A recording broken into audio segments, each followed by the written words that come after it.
Nick, which one food would you always buy organic? Citrus fruits or soft fruits like strawberries or apples and pears.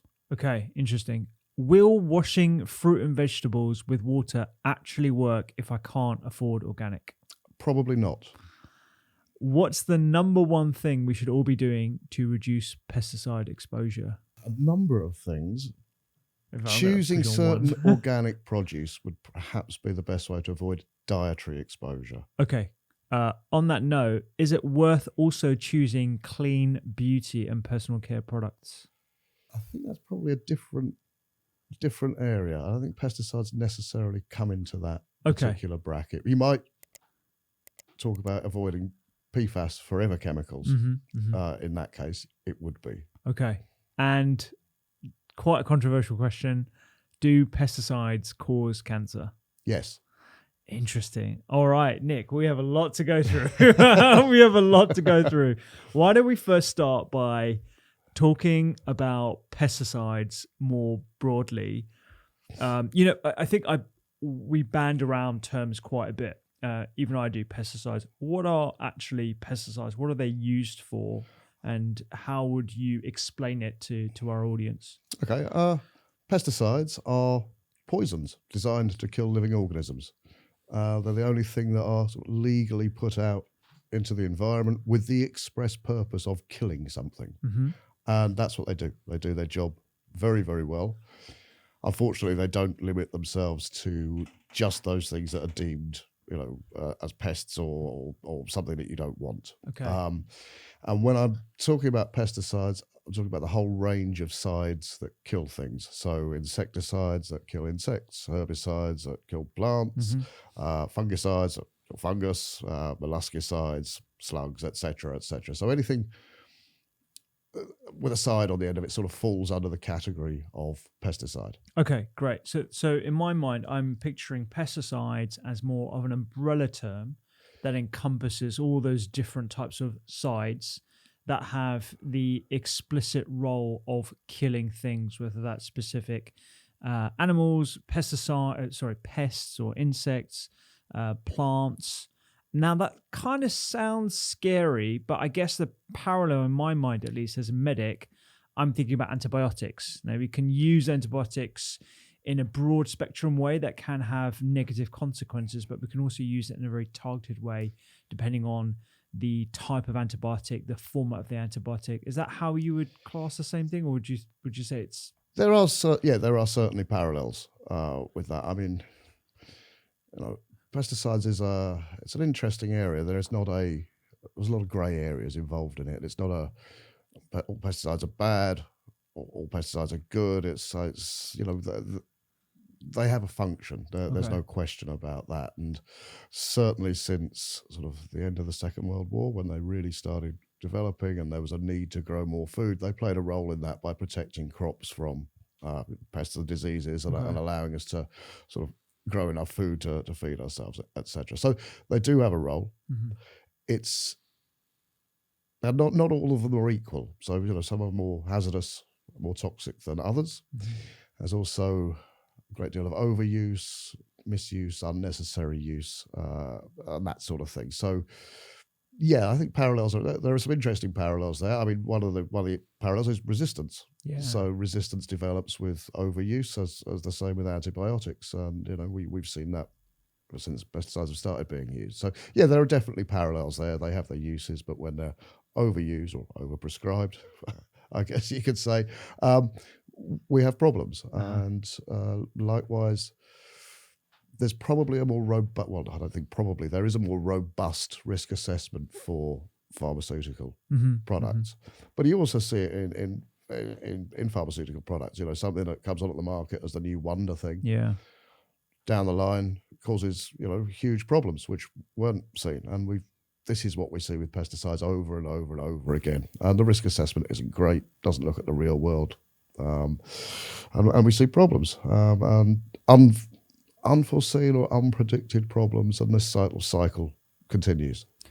Within pesticides, are there natural pesticides and synthetic pesticides to further categorize this? Yes, I mean there are. I mean pesticides have been used since the dawn of agriculture, Sure. thousands and thousands of years ago. So there's always been that kind of use. So things like sulfur, but today there's things like mint oil, etc., that will do stuff. So there is a difference between synthetic and non-synthetic pesticides, but it's also worth bearing in mind that synthetic or not, they're still designed to kill things. So Okay. so there has to be an element of caution involved in anything. Okay. So this naturalistic fallacy of, well, it's okay to use this pesticide because it is derived from a natural product is not acceptable, would you say, in your opinion? Again, it depends on a case by case type thing. So sort of pyrethroids that are extracted, pyrethroids from plants, probably will kill you. Mint oil probably won't. But again, there's questions about the dose as well as the dose making the poison and all that sort of thing, which actually I hope we'll come on to later when we talk about pesticide toxicity. But so. But you would have to use an awful lot more mint oil than you would have to use paraquat, for example, to kill someone, even if it did. And you alluded to it just a moment ago with this bloom in the use of pesticides a few decades ago. What was going on then? Well, so sort of pesticides came, or a lot of them came, or the insecticides in particular, came from developments in chemical warfare during the First World War, Second World War, and all of a sudden they had these things. So what can we do with them? So we can use them to kill pests and insects. We can use them in agriculture because that'll be a great thing. And obviously the First World War and then leading into the Second World War and the rationing, the loss of land, the inability to farm and grow food, particularly in the UK where we, as an island, we were particularly hit by that. We really needed to up food production, and pesticides were a useful tool for increasing yields and, as I say, protecting crops from harm and allowing them to be harvested and grown and that sort of thing. So it was that need to increase food production in the UK and globally that really came into it. And then there's money in pesticides. And again, we'll probably come back to this as well. Follow the money. They make huge profits. And so there's this push to use them. And one of the big problems with them is once you start using them, it's a bit like an addiction. Once you start using them, it's very hard to wean yourself off them.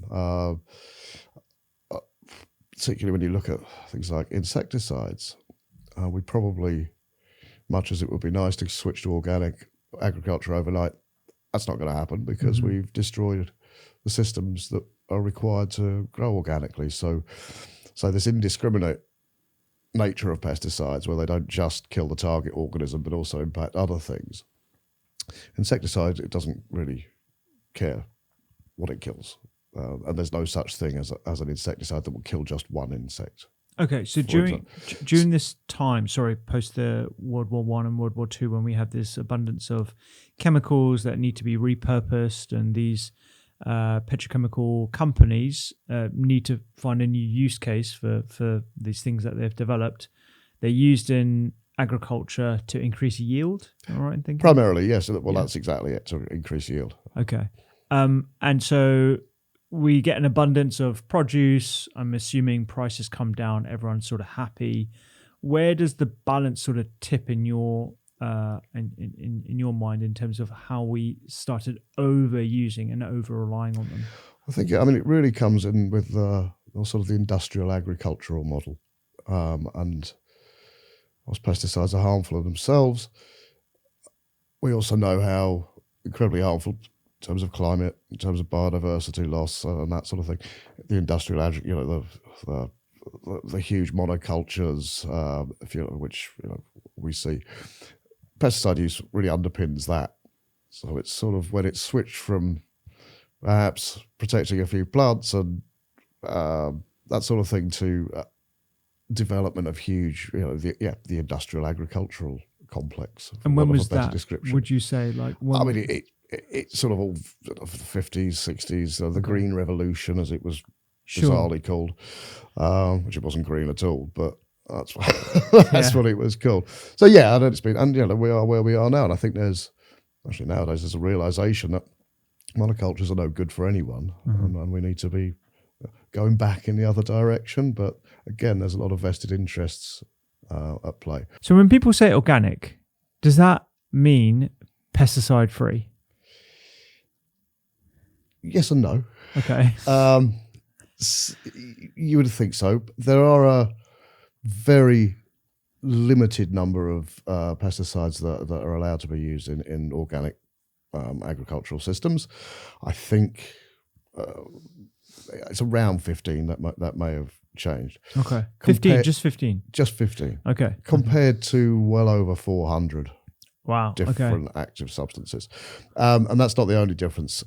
So a pesticide will only be used in an organic system if everything else that has been tried. Okay. If there is a risk of losing the crops or financial damage, and then it will be the least toxic in the least amount to get the job done. So there is absolutely no prophylactic use of pesticides in organic, and very limited. I mean, it's they have access to these. They have to get approval to use them from the certifying body, and then again, I mean, they're rarely used. And if you then look at the organic food, there's almost never a pesticide residue present on organic produce. Really? And when there is, it's usually as a result of cross-contamination or a persistent old pesticide that happens to be in the soil and hasn't left the soil. So it's not as a result of use in organic. And that, again, in itself is very rare anyway. Yeah. It's tested. So the end product, you could say, is pretty much 100% residue-free, with a few occasional exceptions as a result of cross-contamination. And use is very limited, and it's a very limited number of things. And that includes sort of the natural pesticides, like some of the oils, etc. Okay. And who certifies organic in the UK?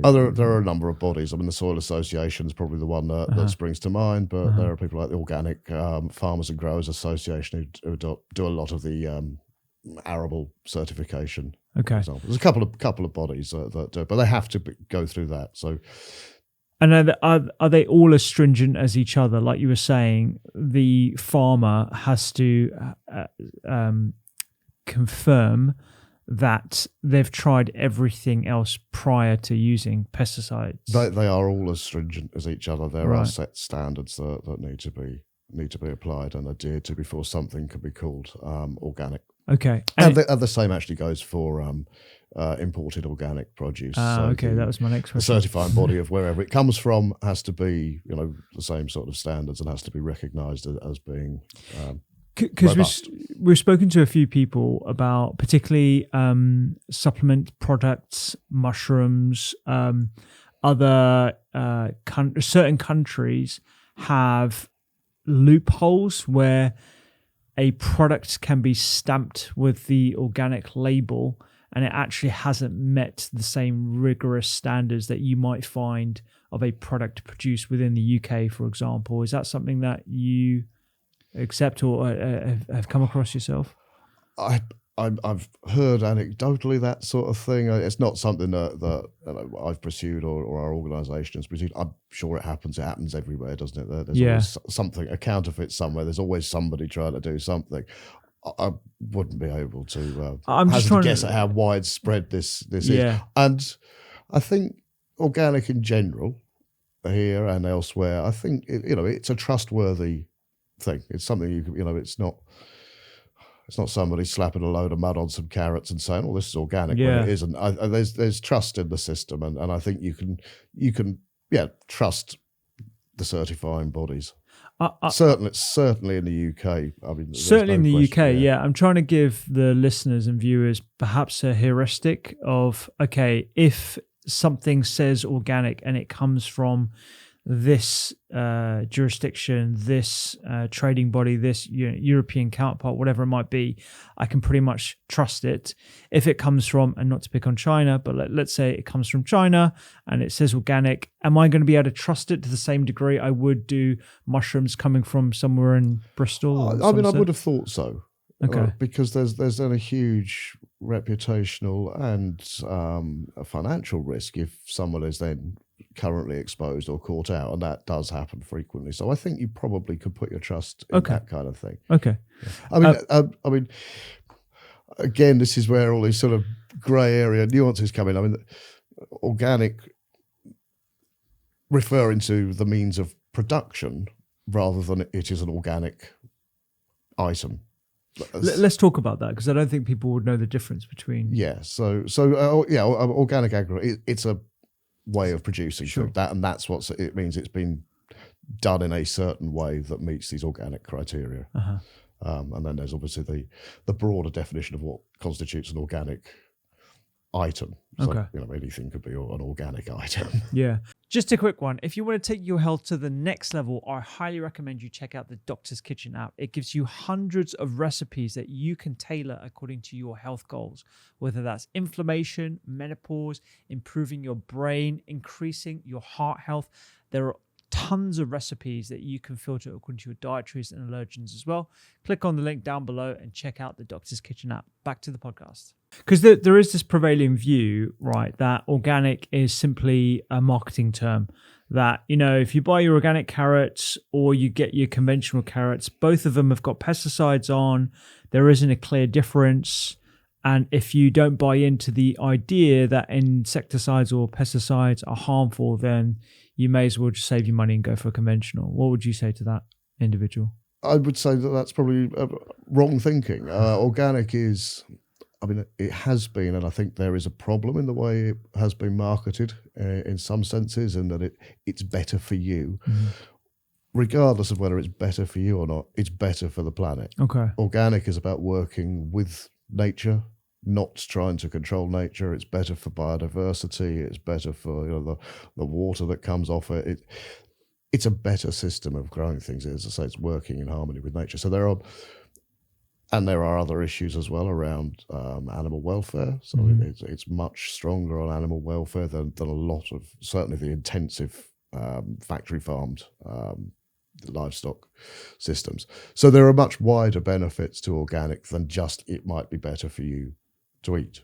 Okay. And I think the jury's probably still out on that. But if you want to avoid pesticide residues, organic is definitely the way to go. There's no question about it. Okay, so to summarize it in a different way, if I looked at the nutrient value of an organic carrot versus a conventional carrot, there isn't a strong argument to suggest that the organic carrot is better for me in terms of the plant chemical profile, the micronutrients, the fiber, etc., but it's more the cautious approach of me being pragmatic and reducing my exposure to the pesticides used in conventional farming practices. Yeah, I think on the former, the jury's probably still out on that.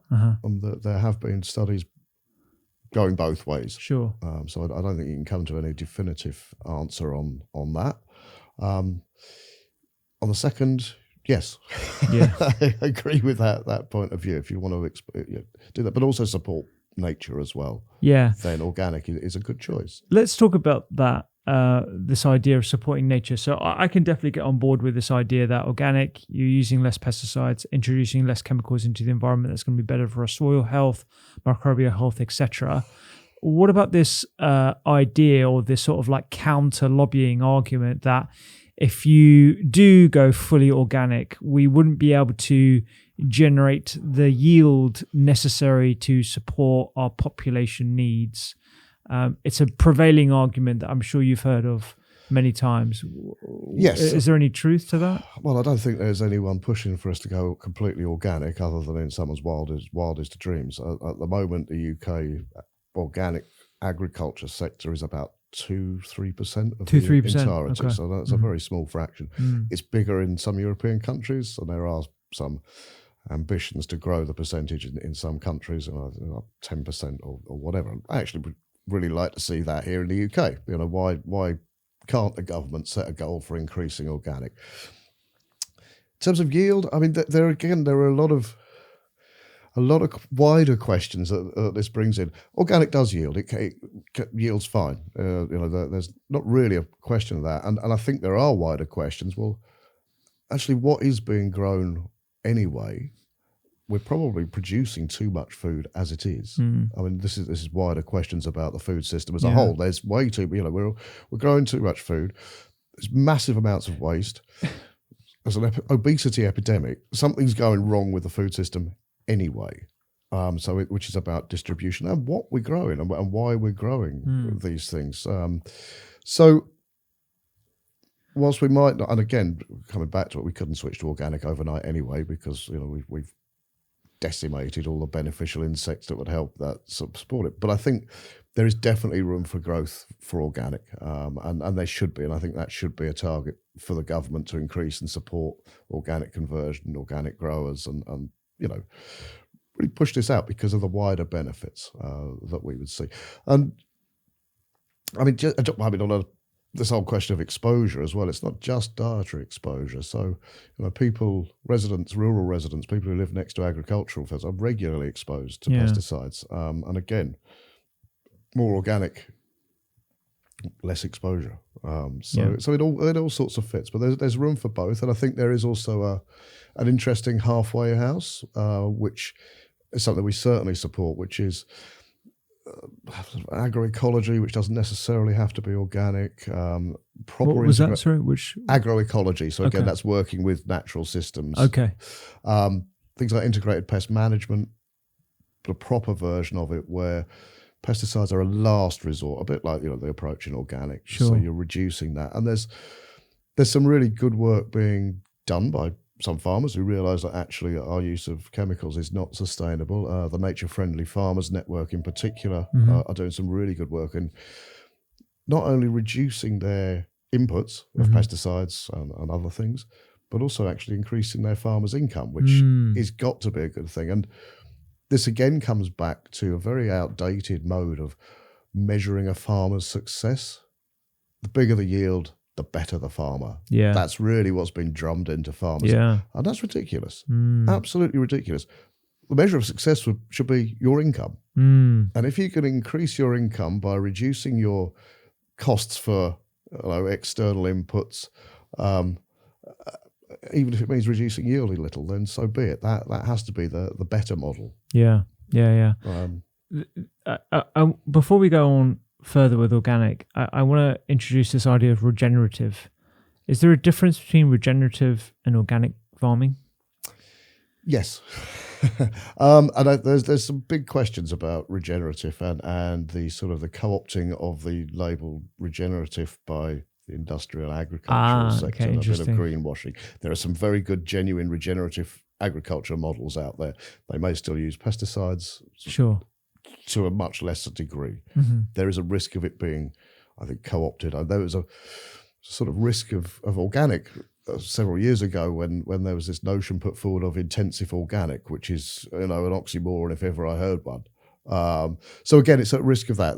It's an interesting movement. I fully understand it. It's great. It's about using whole farm systems, and yes, and it works. So I think again, that's one of those sort of bits that sits in between. It's not purely organic. Yeah. It's certainly reducing massively the inputs of pesticides, fertilizers in particular, and looking after soil health, which again is vital. In layman's terms, how would you describe regenerative farming? It's that working with, it's a whole farm system. So you're not. As an example, like you're using it's mixed. So you'll have crops, you'll have food crops, you'll also have livestock as well, and the manure from the livestock is used to fertilize the crops, and the crops are used to feed the livestock, and that. So it's that sort of circular economy in in agriculture. It's that sort of thing, and so you're getting rid of the inputs and making it a more holistic approach. Yeah. Okay. And in terms of, I know people might have heard of the Dirty Dozen and the Clean 15 of EWG, the Environmental Workers Group.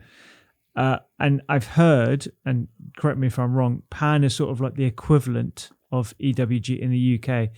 Is that something that you get on board with in terms of like PAN being a directive as to how people can navigate what is a complicated landscape with pesticide residues, and looking at clear advice of, these are the kind of foods you definitely want to be steering clear of if you're not organic, and these are the ones that are okay if you can only afford conventional produce?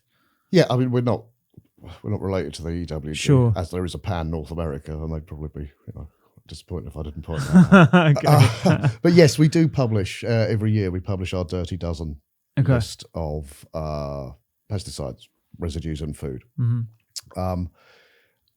And we believe that the public has a right to know what they're buying, and that information is not about scaremongering. It's about allowing people to make informed decisions about what they eat, what they feed their children, their families, etc. Yeah, we do that every year. We don't do the testing ourselves. This comes from the UK government pesticide residue monitoring. Is that part of DEFRA or something? Yes, it is. Yeah, okay. It sort of sits under DEFRA or the HSE. Sure. Sort of mixed bag, but yeah. So they do. They test produce every year, a range of different produce. Not a huge range, it must be said, but it's better than nothing. Sure. From supermarkets and markets and other places where the public can get it. Okay. And then we analyse that data. We specifically look at produce with multiple pesticide residues on, so anything with more than one residue appearing on it, because we believe that's probably the most problematic in terms of dietary exposure. And then we publish it, sort of a ranking list. The problem with it is, and because of the limited nature of testing, we don't do everything. So, we might not be able to tell you what's on a kumquat or a squash or whatever. So we can only work with what is done. We have got, sort of going back historically for the last 6-7 years or so, but it's very difficult to draw conclusions because situations change. But we have it all, and it's free for people to come and look at and give them an idea of what they might want to swap for organic, and what they might be happy with. We don't do a clean 15 because it's basically they test about 15 different things, so the Dirty Dozen would be the clean 15. Right. So we get asked it a lot, where's the clean 15? It's just the bottom half of the one we've just published. So. Okay, right, gotcha. So there's that limited produce that actually gets tested. I mean, like, aside from relying on the government to do this investigation themselves, are there other organisations that are actually being... The big retailers. The big retailers themselves, really? Yes, because they want to know what's being used. So, interesting. So the residue testing is really to see whether pesticides are being used legally. So they're obviously interested to see what is being used and how, and making sure that it's being used appropriately throughout their supply chain. So okay. I think the majority of them do it. Some of them actually publish their residue testing data on their website, so people can have a look at that. The Co-op in particular does it, but there are some of the others as well. So you can go to their pesticide policy pages and perhaps see their residue data testing. That's really interesting. And so on your website, there is a PDF where people can get this information, and it would have been looking at the previous year's residue tests. It's always tested. Yeah, exactly. So, for example, the ones we published. When we publish them, we publish them in November, December, will be for the previous year. So it'll be for 2023 figures that we publish in 2024 and so on. So we're always a year behind, isn't it? Yeah. Which I think you kind of understand it. They have to collect it all. They have to test it, and then they have to publish it. Yeah. And it's sort of, you do get rolling results. So you get sort of quarterly results throughout the year, but it's always for the previous. But this is really good information, right? For anyone, for free, go on your website, download the PDF, figure out which ones have got the most residues, and more importantly, as we'll get to, multiple residues, which can be problematic, so they can ensure that they either avoid those foods or they opt for organic where possible. Yeah. Okay. Now, why is a cocktail of these different pesticides problematic, or more problematic than just a large dose of an individual pesticide? Okay, so there's sort of two questions there, which could be three. could be three. Yeah. Well, let's see how we go with answering it. Probably cocktails. So. Yeah, maybe it is three. So pesticides, one of the problems with pesticides and their risk assessment, pesticides are risk assessed individually. Okay. Okay, so they're looked at individually and they're approved individually for use. So, so X pesticide is, whatever, it's risk or it's And safe. what's a common pesticide that you might find typically used in agriculture? Glyphosate's a good one. Glyphosate. Okay. Yeah. Great one. There is very little known about how these things work in combination. So whether they're combined are increasing the effects of them, or working together synergistically to have different effects, etc. We don't know about it. And this is the problem. We're not just ingesting one pesticide at a time once.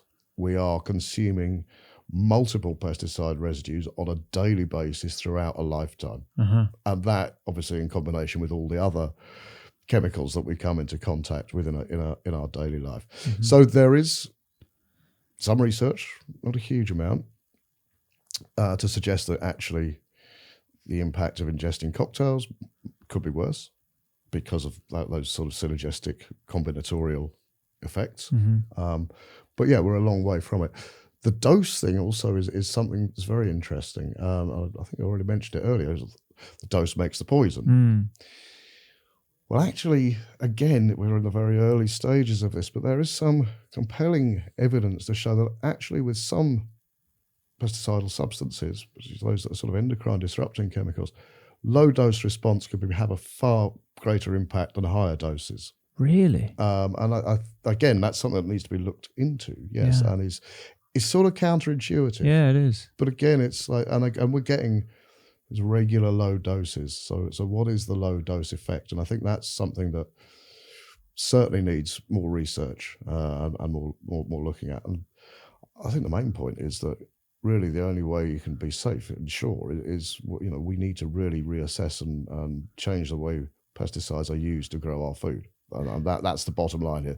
The best way to keep pesticides out of the diet is not to use them. Is just to take the precautionary approach and I think remove them. That's a great point. The precautionary approach, which should be enshrined in everything we do, whatever. Yeah, and I mean it's a similar issue that the Americans have as well. I think they take the opposing position where a product or a pesticide has to be proven to be problematic before it's actually removed from the system, and it can be introduced without those ring fences and those the safety. I mean, that is a problem. People like Pan, we shouldn't be having to say this is dangerous. They should be having to say this is safe. And proving it beyond a shadow of doubt. I think actually a really good example of that is the neonicotinoids, the bee toxic pesticides. Let's talk about that. Yeah. So, front of these, everybody knew they were killing bees. It took over a decade before they were banned. The science was there, the papers were there, the actual physical evidence of dead bees was there. And that took well over a decade before they were taken out of use. And it's the same across the board. And it's that burden of proof is completely around the wrong way, and we should be adopting a precautionary principle, particularly when there are health, cancer, obesity epidemics, biodiversity crisis, climate crisis, all these things. And unfortunately, it seems to be human nature to learn late lessons from early warnings. Yeah. And just to round off the cocktail conversation, so there are issues with a cocktail of these different chemicals. There is definitely an issue with an individual chemical that is in a high dose, and there's also the issue of there are certain chemicals that even at a low dose are still problematic, or perhaps even more problematic at a low dose compared to a high dose, which is really counterintuitive. Do we have a steer on which of these petrochemicals used in farming are the most problematic? I mean, the one that comes to mind is glyphosate, which is just used indiscriminately. But are there some that are perhaps used less often but are really, really problematic? Oh yes, I mean without a doubt there are. I mean, and it depends very much on what impact you're looking at. So we very much push the highly hazardous pesticide approach. And we've got actually you can see the list on our website of the various actives that are classified as HHPs. Excuse me. And they're sort of ranked on a range of different things. So whether they're carcinogenic, reproductive, mutagenic, endocrine disrupting chemicals, B toxic. What's B toxic? Toxic, Sorry, toxic to bees. Sorry, yeah. I thought it was that. What's atoxic? Yeah. Okay, yeah. It's slightly worse than B toxic. Sure, yeah. Harmful to water pollutants or aquatic ecosystems or operator health. So there's a whole long list of those, and we've taken out a lot of the bad ones, the worst ones historically, but replaced them with others. So some of the organophosphates, but there are things like fungicides that we're using. And I just actually probably at this point it's worth me pointing out this isn't us as the Pesticide Action Network saying these things are carcinogenic or this is the people that make them and the regulators that regulate them that are saying that this is what they are. That's back to that point we made at the beginning. These are poisons, so that's why they are regulated, even if they're poorly regulated. So yeah, they're a whole range of things, and then these are the sort of the longer term impacts. There are also acute impacts from being exposed to pesticides. So nausea, bad eyes, vomiting, etc. And some of them, and there's one, and there are some double standards as well. So the EU and as a consequence the UK has banned many of the worst pesticides. We probably have the strictest regulatory system in the world, albeit a long way short of perfect. So we banned a lot of pesticides, but there is a very unpleasant double standard, and this is particularly true of one herbicide. It's called paraquat. Okay. We don't use it in the EU. We don't use it in the UK. Because it is so toxic. I mean, a very small amount, if you ingest it, will kill you. There's no antidote, no remedy.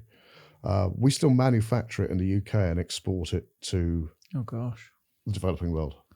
And it's been estimated that if we were to ban paraquat globally, you could halve global suicides just by restricting access to paraquat. Really? I mean, which I think is shocking. And the double standard that we're still manufacturing it in the UK and exporting it and profiting from it is just astounding. But it's the suicide poison of choice for many, sadly, because of its easily accessible. And you mentioned, I think in some of the materials on your website, that the rise in GMO crops leaves farmers dependent on these pesticides to ensure their yield. I wonder if we can unpack that a little bit. Where does the pesticide dependency come from with certain crops that are used in farming? Yeah, so GMs are interesting. We don't have GM crops in this. Sure. In the UK, we do have import GM grown animal feed, which does enter the food chain. Right. Which, okay. Anyway, but we don't. And I say we don't have it. We don't have it yet. Yet, yeah. It's on the horizon, I believe. Yeah. So GM was, and again, in my personal opinion, GM is an unnecessary solution to a non-existent problem. But again, there's a lot of money in it, and it's a great way of concentrating agricultural resources, land and ownership into a few very powerful corporations' hands. That's my personal view. So it was touted as, well, it's going to be great. It will reduce pesticide use. So, there'll be, we won't need to use insecticides anymore. And that is to an extent true. There have been reductions in insecticide use. However, what we've seen is these Roundup-ready crops, particularly in the US, but also down in South America, Latin America as well, Argentina in particular, and Brazil. So they're tolerant, the crops, whether it's maize or soy or whatever it happens to be, they're not affected or impacted by glyphosate, and it was particularly Roundup, which is a glyphosate-based herbicide. So they're not killed, but the glyphosate kills everything else. Okay. So you haven't got a problem with weeds out competing the crops or strangling them or like spreading diseases, etc. That was the point. However, we've seen, rather than a reduction, we've seen a massive increase in the use of glyphosate on these crops. Right. We're now starting to see glyphosate resistance. So what they're going to do when that comes along, we no idea. Also, actually had the first case of glyphosate resistance in the UK on a small farm in Kent. Oh, wow. Which is quite a worrying. When was that? This was earlier this year. It was, oh gosh! A news report in I think it was in the Guardian or on the BBC, perhaps. Yeah, so that's the starts of that. So yes, it hasn't reduced, and I would argue that actually GM hasn't delivered on any of the promises that were made for it. There's the whole golden rice fiasco with, this is going to be nutritionally better for this. Well, it's not. There's the whole drought-resistant thing. Again, that hasn't developed. So it's really this thing of empty promises that, again, has allowed industrial agriculture to take hold, but with all the harms that produces. And just so the listener understands the sort of promises of these genetically modified crops, so they were engineered genetically to be resistant to Roundup, so they won't be affected by Roundup or a broad spectrum pesticide. So you could use the pesticide indiscriminately in and around the product to kill everything else, thus increasing your yield of the actual crop that you've genetically modified, and increasing the money that the farmer or the organization can receive or revenue generate, and just keep on using Roundup, and that's fine, without really appreciating the impacts that you're bringing to light, i.e. the residue effect and the health effect. And the wider biodiversity and the wider effect as well. effect, yeah. I've also just one point, most of it doesn't really increase the farmer's revenue. It doesn't. It increases the revenue of the people that sell the seeds and own the patent on the seeds. It increases the revenue of the people that are selling the herbicide.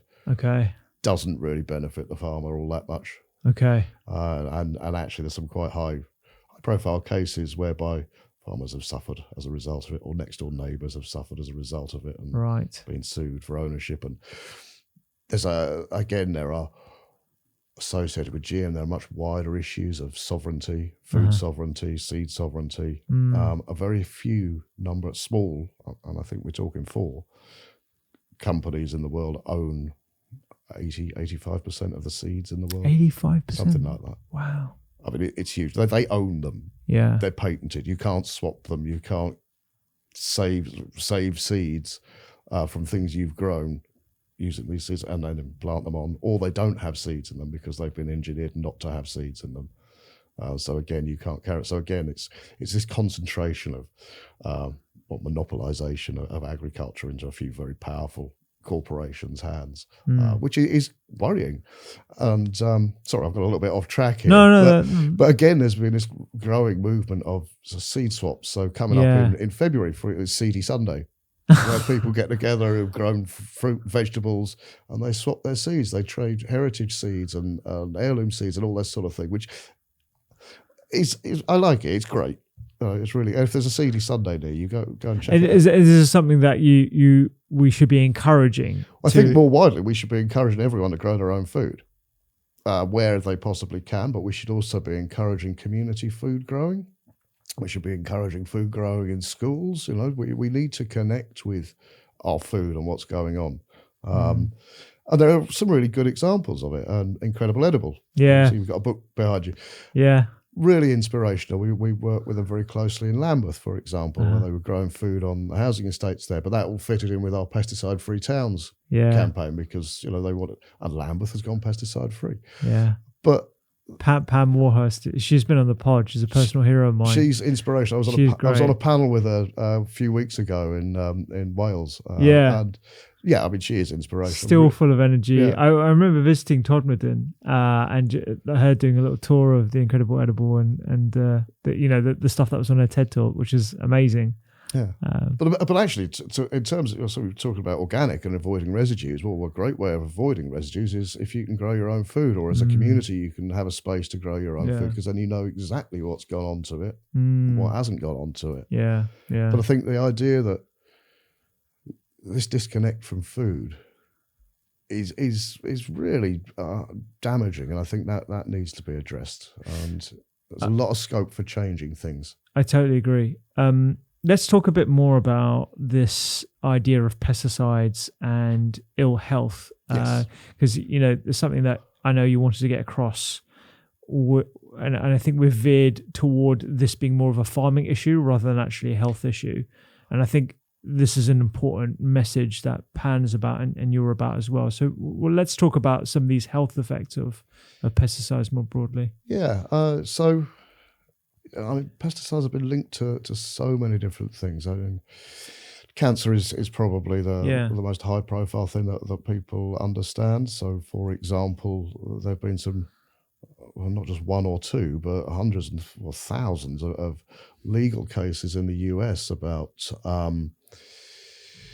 people who have used glyphosate contracting non-Hodgkin's lymphoma, for example. So that's a good one. But studies have shown that farm workers who are exposed to pesticides have higher levels of depression, so mental health issues as well.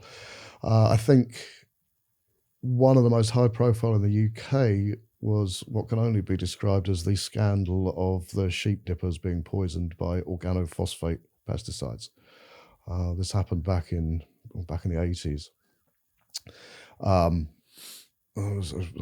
Sheep scab was identified as a problem in UK sheep, and we couldn't export our sheep to France unless it was treated. So the government mandated that sheep farmers, hill farmers for the most part, had to dip their sheep in organophosphates. Organophosphates are incredibly poisonous, incredibly powerful, but which we have for the most part banned from use. But this was mandated to them. The health and safety advice was lacking. They were advised to wear rubber aprons, would actually soak this stuff up and increase their dermal exposure. And we've seen hundreds of people subsequently with nerve damage, Parkinson's, early onset Parkinson's, destroyed, died. I've met many of these farmers who have died over the years. Their families suffer from it because it's not just those who are exposed to it. So, it's the people who are washing the stuff that they've worn. There's never been any redress for that either. But it's one of the few instances where exposure to a specific pesticide has been linked to a specific health outcome. And that was sort of nerve damage, degenerative nerve damage, and let's say Parkinson's and motor neuron issues. It's very difficult. This is a problem. It's difficult to identify an exposure to a health outcome, because of the vast range of different things that we are exposed to. Yeah, because I guess what you're describing are high-profile cases where there's been a clear exposure in a high dose compared to my exposure, your exposure on a day-to-day basis in 2025. Exactly, yeah. And I guess perhaps before we go into what the potential health consequences are, maybe you can give me and our listeners an idea of, okay, Dr. Rupy in 2025, what is my general exposure to pesticides compared to Dr. Rupy in 2000, Dr. Rupy in 1975? Like, has our burden of pesticide exposure increased linearly over that time period as a result of extra use of these chemicals? I'm not sure if that's something that can be answered. I think perhaps your exposure scenario will have changed. Okay. In terms of the variety and the toxicity of pesticides, because of, again, they've changed over time. So the things that were being used in 1975 are very different to the things that are being used in 2025. Like not all of them, but a lot of them. Again, it's hard to say. I mean, I think you're probably exposed to a greater variety. There are increases in pesticide use, there are now increases in pesticide toxicity. Some will argue that, well, that actually is true, that the weight of pesticide active substances has halved in the last 20 years, which it has, but that's as a result of them becoming more toxic. So where you used to need a bucket of the stuff, you can use a thimble of the stuff. doesn't mean it's a better scenario. Sure. And some active substances, I'll mention glyphosate again because it's a big year for glyphosate because it's up for reapproval in the UK in December. Overall use, and this is agriculture, but it's also including towns and cities where it's used in our sort of parks and playgrounds and schools, hospitals, and also in people's homes and gardens. Overall, for the fairly limited data we've got, use in the last 30 years has gone up by 600%. In some sectors, it's much more. In the arable sector, it's 900% increase in that same time frame. So pesticide use has gone up. There's no question about it. And I think you can extrapolate from that our exposure to pesticides has risen.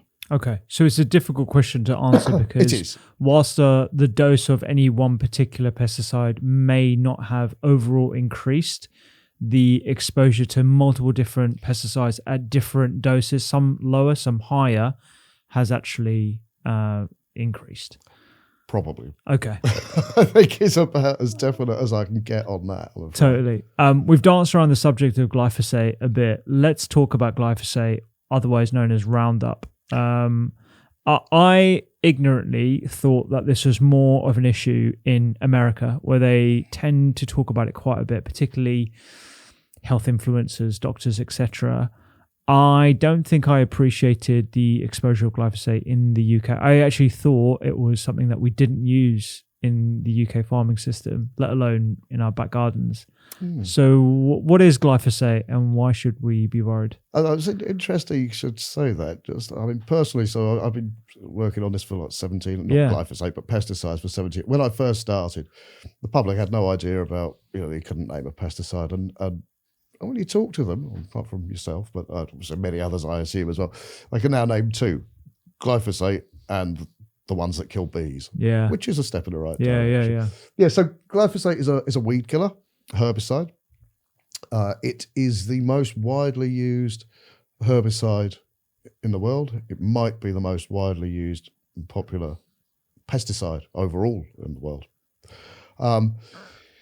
First came on the market around 1974, and it's often been touted as being safe, which many of these things are at first. They're so safe you can drink it, although I've never seen anybody who has suggested you could drink it actually drink it, and I certainly wouldn't recommend anybody do that to prove a point. It's used everywhere. The reason being it's very good at what it does. Just a bit of clarification. So glyphosate is the active substance. Roundup is a product that contains glyphosate, and there are actually many other products that now contain glyphosate. So it's not just Roundup, but people know Roundup because of the links to Monsanto and all that sort of thing, and GM and Roundup Ready. So glyphosate itself is an active substance, but it's never used on its own. Sure. It's used with a range of other things to make it work better. So surfactants that'll help it stick to the plant and kill it for longer. So it kills the plant. It works by disrupting the shikimate. I'm going to get a bit technical here. The shikimate pathway. I've heard about this. Within plants, but so it disrupts that and kills the plant. And do we have a shikimate pathway? Well, this is the interesting question. This is one of the interesting questions. We don't. However, our gut biomes do. And glyphosate ingestion interferes with that and can then therefore negatively impact gut and stomach health. I don't have any evidence for this necessarily. Sorry, let's go back to I'll come on to it. Yeah. So it's widely used. It's used everywhere. It's used in agriculture. Used particularly in the arable sector. One of those main uses, I think, called pre-harvest desiccation, where it's applied to dry and kill the crop to make it before it's harvested to make it easier to harvest. It's used widely in the thing called the amenity sector, which is non-agricultural uses. So on our streets, pavements, parks, playgrounds, used by councils, and it's used by people in their homes and gardens. I'd quite like to talk about the towns and cities stuff separately, but later on would be great. Safe. And then there have been studies back in 2015. The World Health Organization classified glyphosate as a probable human carcinogen. Okay. Which, so alarm bells ringing, although there had been other research to show that it was harmful prior to that. So that was quite a big move, which really ignited the whole discussion about glyphosate and the safety of it, and whether we could trust that or not. And there has been an awful lot of research being done on glyphosate and its impacts, not just on human health, but also more widely on biodiversity and what it does to aquatic ecosystems, what it does to soil organisms, its potential impact on bees. Yeah, but as far as people are concerned, there are a range of different things it can do. So it has been linked with prevalence of non-Hodgkin's lymphoma, and court cases in the US, sort of groundskeepers, people that have been using it, not even in agriculture, have sued and been awarded huge sums of money because it's been linked with their non-Hodgkin's lymphoma and the fact that the company manufacturing it didn't put warning labels on the product to say this is a carcinogen.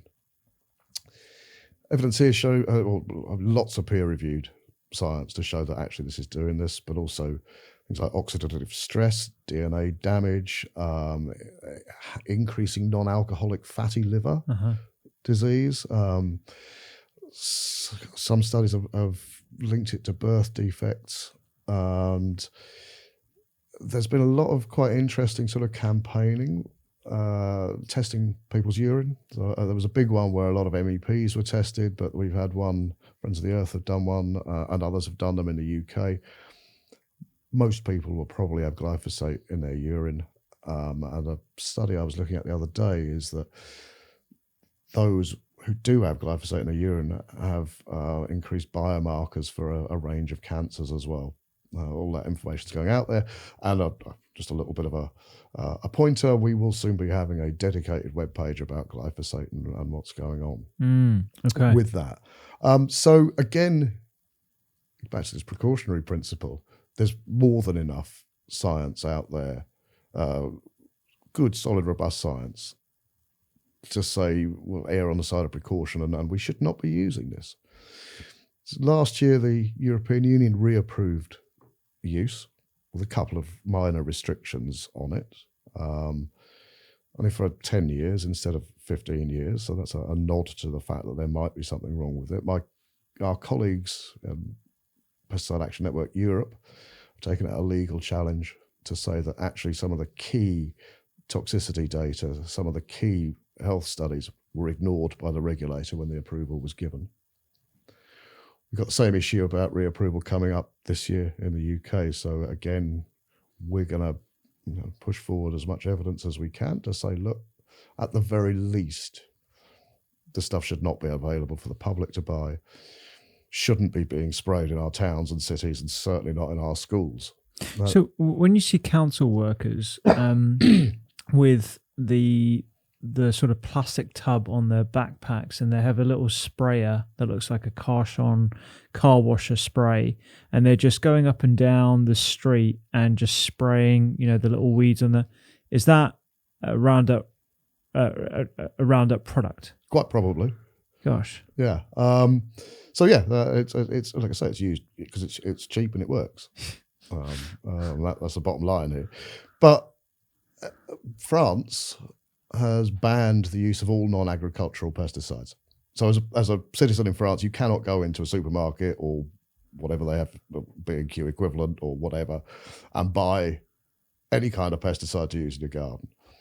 They ban every town, city, village in France, Luxembourg, Belgium, Denmark, much of Italy, Bulgaria, the Netherlands, managed without the use of glyphosate or any other herbicide or pesticide. And in many cases, they've been doing this for 30 years. Wow.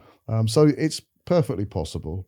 And why are they so ahead of the curve and so, cautious about the use of these products compared to us in the UK?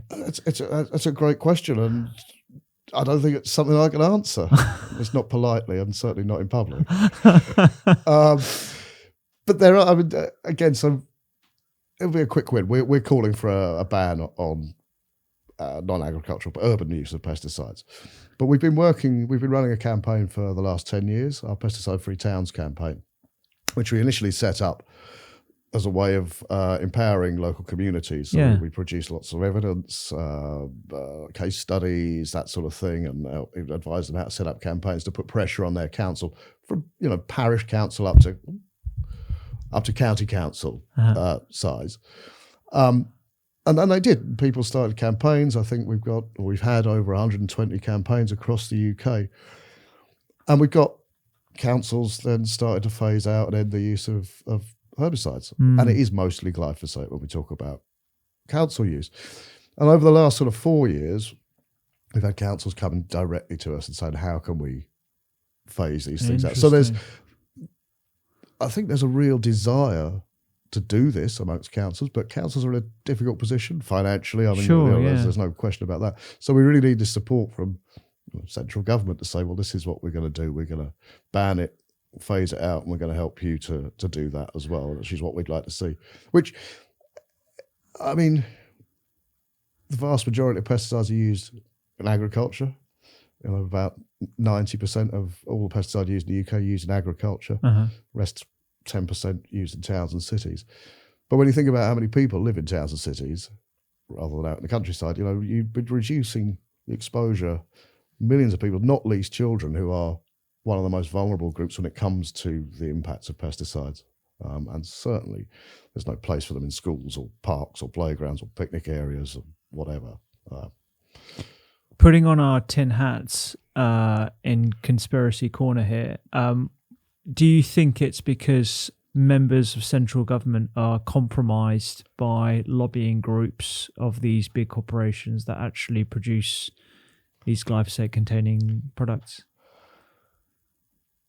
I think not just glyphosate, but I think more widely, if we talk about pesticides more widely, the lobbying by the industry is big. They devote an awful lot of money to it. Yeah, because you're a 15-person organisation, just to be clear. Yeah.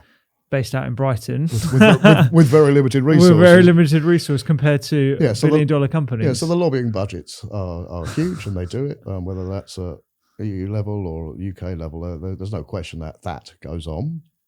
And then there are other voices, sort of in the farming world as well, who would support this, that sort of thing. So, yeah, there are powerful voices about it. And it's the trouble with one of the problems with science is you don't ever get really a black and white answer. Yeah, it's about weight of evidence, and you're never going to get a definitive answer about any one thing necessarily. Sure.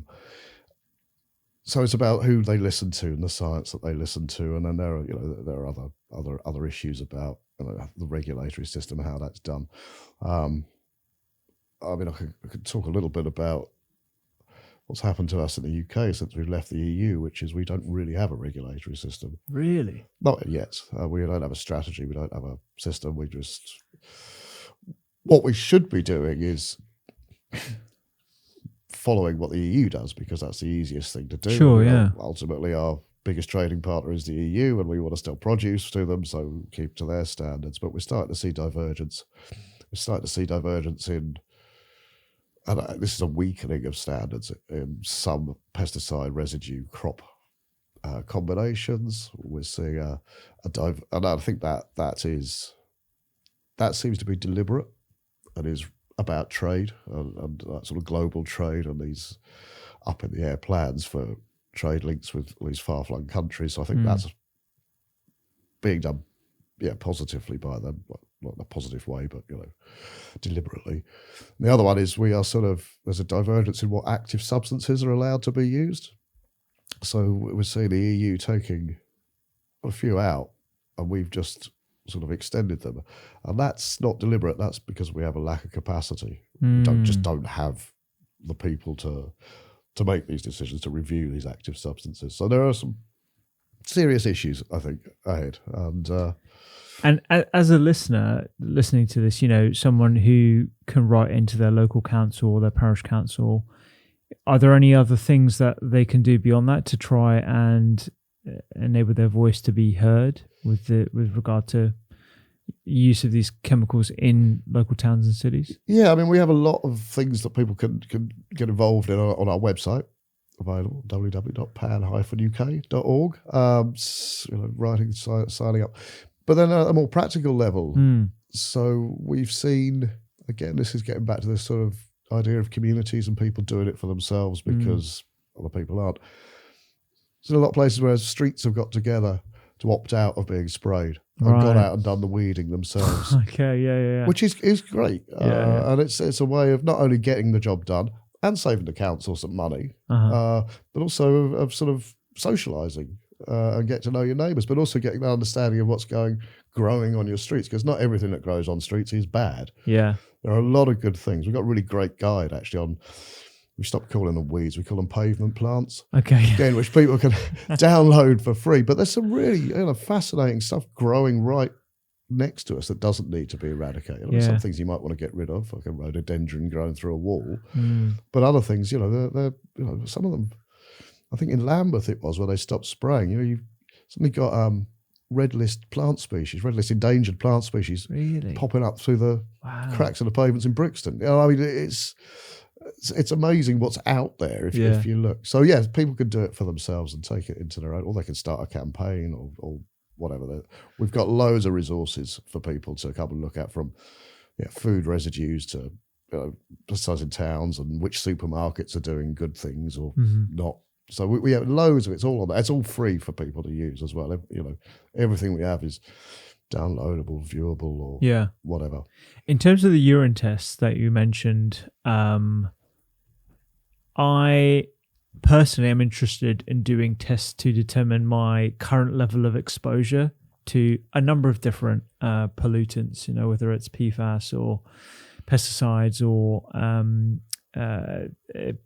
pollutants in our environment that we ingest through breathing, toxic air. Do you think these are interesting tests that people can actually take action on if they are found to be exposed to high levels of some of these pesticides by perhaps switching to organic? Again, it's really difficult because of the sort of the paucity of information. We don't really know what the background levels are anyway on many things. I mean, we have seen there's some interesting stuff. I think it was up in Washington State in the US.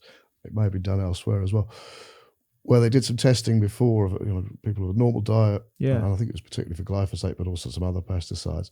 And they switched them to an organic diet for a month, and they tested them again, and there was a massive reduction. So there is some, I think the difficulty is, what is it telling you? Yeah. I mean, we know they're there. What's it telling you? And again, it's going back to linking it with health outcomes and whether you can or you can't. One thing I would say is, these things shouldn't be in our bodies. And if anybody had the choice, I'm pretty certain they would say no. So what in effect all this is, it's chemical trespass. It's chemical trespass of our bodies, and it's not right.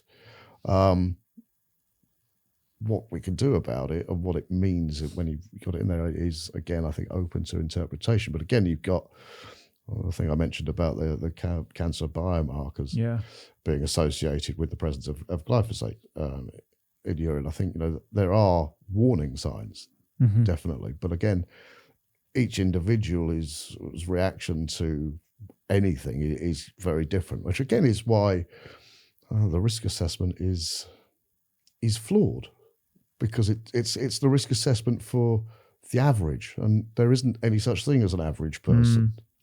There are going to be certain people that are going to be uniquely susceptible to even small amounts of these. Absolutely, and there are. There's no question about it. But again, certainly in the UK and in many other places, getting recognition that somebody's ill health is a result of pesticide exposure is really, really difficult. GPs are not. I mean, you would know. I don't imagine you were trained in recognising the symptoms of pesticide exposure, either acute or chronic. Oh, so acute through medicine, like organophosphate exposure, but that's a rarity that not many people are ever going to come across. But certainly not the chronic conditions. No. And that's a failing. And so I mean, I spent years writing to a succession of health ministers. I haven't done the newest one yet. to say, look, pesticides aren't, they're a health issue, and that they should be considered as a health issue. And the response has always been, oh, no, pesticides aren't a health issue, they're a farming issue. So, well, that's not true. I think that would certainly be the first step in actually starting to understand what's going on. And I think there needs to be a recognition that pesticides are a health issue, not a farming issue, not just a farming issue. And France, for example, the Ministry of Health is involved in the issue of pesticides, where they use, what can be used, and certain diseases, certain sort of cancers and other things are considered occupational hazards because of exposure to pesticides. So there's a recognition there, and I think that is desperately needed here. Yeah. There's no effective monitoring, there's no effective reporting system, and because there's no recognition that pesticides are a health issue, there never will be until that's addressed, I think. So again, we'd really like to see the health minister say, yeah, okay, well, let's get on board with this. Yeah. I'm conscious to make this as practical as possible for the listener. So in terms of, I think we've talked about pesticide residues in the context of fresh fruit and vegetables. Are there certain products that we can buy on the supermarket shelves that are laden with more of these pesticides per gram of material? And I'm specifically talking about juices, processed products, candies, chocolate bars, all those different types of products that you can buy other than fresh produce. Some of them will have residues in, some of them won't. Again, there's very limited testing, so it's difficult to say. Bread, I suppose, is a good example. Yeah. It's not highly processed, but it is a processed product. Yeah. Yeah, bread often contains residues. I think the most recent one indicated that 50% of the bread that was tested by the government had glyphosate and other 50%? residues. 50%? Yeah. Oh my gosh. Non-organic bread. Okay, yeah. But this is, brown bread, white bread. Sure, yeah. Oats often have residues in. Rye flour often has residues in. Rice as well. Rice. Wine, yeah, that's a processed product, isn't it? Don't want to scare people about that, but wine will often have, well, not often, but has residues in it. There are residues detected. Again, there's limited testing. It doesn't give necessarily the accurate picture, but yeah, all of these things can. Milk is one that doesn't. Milk doesn't? No. Oh, that's interesting. Yeah, and that's one of the most sampled things. They usually do like 300 samples of milk a year, and I'm yet to see a residue result from milk. Frozen fruit and veg seems to be better in terms of residues than fresh, and I think, well, a lot of the pesticides that you use are to increase shelf life.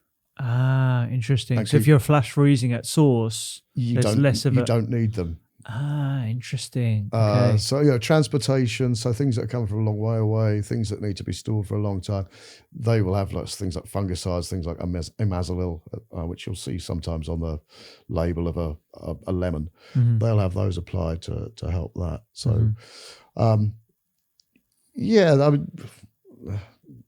So if you were to choose what products from the supermarket, just riffing off the frozen products, organic frozen fruits, vegetables would be like your go-to? I would say organic, any fruit and vegetables. Because you just, it's incredibly rare to get a pesticide residue on organic produce, and they do test them as well as part of this scheme. So I frozen or fresh. Okay. So I've got my basket of goods here: rice, wine, oats, and bread. These are things that I'm going to be a little bit more cautious of. Outside of the fresh produce. Sure, outside of the fresh produce, yeah. Yeah, I mean, they are some examples, yes. Okay, yeah. And again, but this then, I think, particularly with wine, so this goes to the wider benefits of choosing organic. So there have been issues in various parts of France and Italy where the use of pesticides in vineyards has been impacting on local residents and neighbours and the water quality, etc. So again, sort of choosing organic or biodynamic wine, it will have wider benefits than just reducing your dietary exposure to pesticides. Okay. And obviously, this is not all wine. When that wine was tested, which was last year, I think, these were the sort of the lower level wines. So maybe buy more expensive More wine. expensive wine, yeah. What about British? Like, because obviously the UK has got a good wine growing. I've no idea. They're not been. I've not seen the results in Okay. residue testing. So Okay.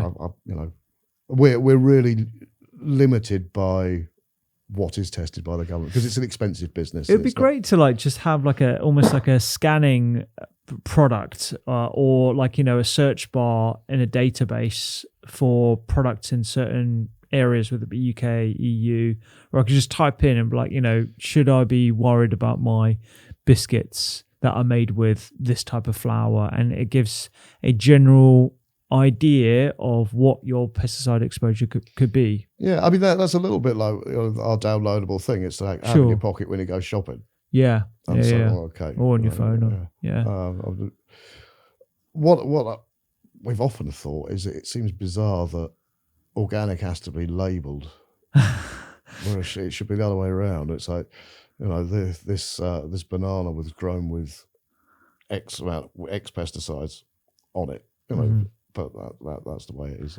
Okay, so just to clarify something that we talked about earlier, one of the first questions, because there is this idea that we should be washing our fruit and vegetables thoroughly to get rid of pesticide residues, and there are these products like, you know, veggie wash and all this kind of stuff with like sodium bicarbonate. That doesn't work? Probably, possibly not. Okay. Again, this is I fully expected when I came on here to have lots of questions where I said maybe, or jury's out, or you know, we don't know. It could be, it couldn't be, or you know, whatever. Yeah, washing and peeling. You know, pesticides have sort of changed in their nature. There are a lot that are now systemic, which means that the plant takes them up and it goes into the whole part of the plant. So the peeling, like if you peel the outside, you're still going to get residues inside because the plant. It's gone into the whole body of the plant or the fruit or whatever it's come off. Okay. And some, yes, I mean some are applied so outside. So you know, some of the fungicides on your citrus won't necessarily wash off, but if you don't eat the citrus, eat the peel, eat the zest, then you won't be exposed. But people do sometimes eat it, but you still might be handling these things, and then consequently. Okay. I mean, I don't want to over-egg the likelihood of you know, getting ill from. Sure, yeah. Just handling like conventional fruit. I see what you mean. Yeah, but I think that the washing and peeling is a bit. I mean, it might give people. I mean, there are other things that you should be washing and peeling to avoid, certainly, but whether it'll get rid of pesticides. Probably not. Okay. Well, I appreciate the honesty. And there are these things that are put forward, like boil it in bicarbonate. Yeah, I've seen all that. Who's got time to do that anyway? What about water? So tap water.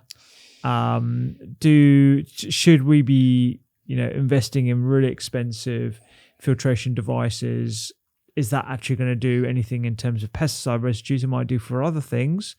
And is bottled water in non-plastic bottles something that could be, again, a more pragmatic choice? Well, one would hope and assume that the millions of pounds that the water companies pay extracting pesticides before it gets to our taps would probably be enough. I don't think there's been much done in terms of tap water testing. I would be surprised if it's a problem. And I have on reliable, if there is, running it through a charcoal filter would probably help. But again, it depends on the pesticides and what's being used and what's being tested. But the water companies are very keen for there not to be anything in there. Okay. I don't trust water companies that much. No, I mean they're not flavour of the month necessarily, no. and I don't want this to be misconstrued as support for them. Sure. But on pesticides, they're generally pretty good. Okay, I know there have been examples, and I will a little bit of light in the dark. You know, they have actually worked with farmers to change what they do by sort of supporting them to use less toxic pesticides and paying the difference in cost for that. So Okay, they've actually interesting. done some interesting stuff around some of their catchments, trying Okay. to reduce pesticides getting into water in the first place rather than then having it, because obviously that's the best way to protect water. Yeah. And everything, in fact, is rather than try and solve it afterwards, we'll just stop it in the first place. Yeah. That makes sense. So in terms of exposure to other chemicals in water, you mentioned a charcoal device. Have you come across like reverse osmosis filters and stuff? Yeah. Are you a fan of those? Do you think that those are worthwhile investments? I mean, this might be a little bit out of your wheelhouse here, but It's probably a worthwhile investment for a water company, but on a home thing, no. I mean, I was actually looking at.